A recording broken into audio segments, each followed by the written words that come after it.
Ribuan masyarakat Aceh mengikuti aksi bela Palestina di depan Masjid Raya Baitur Rahman Banda Aceh pada Ahad 4 Mei 2025.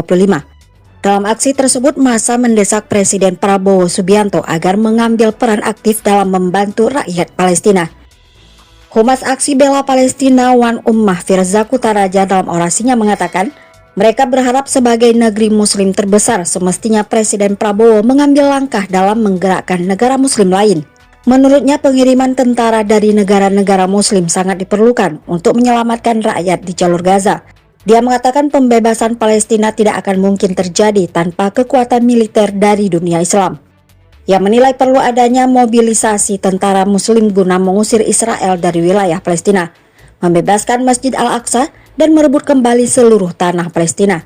Jika masing-masing negara muslim mengirim sedikitnya 500 tentara saja, maka akan ada 25.000 tentara lebih dari 50 negara muslim. Firza menegaskan bahwa hanya dengan cara ini serangan Israel bisa dihentikan dan rakyat Gaza bisa dilindungi. Ia menyampaikan bahwa saat ini dunia internasional tampak melupakan krisis kemanusiaan yang menimpa Palestina. Menurutnya, kondisi di sana semakin memburuk, termasuk hancurnya sistem sanitasi dan terbatasnya bantuan kemanusiaan. Palestina sedang berada dalam krisis kemanusiaan terbesar abad ini. Dalam orasinya, Firza juga menyerukan umat Islam untuk bersatu dalam aksi solidaritas. Ia menyampaikan bahwa perjuangan bersama menegakkan syariah dan khilafah diyakini sebagai jalan membebaskan Palestina sepenuhnya.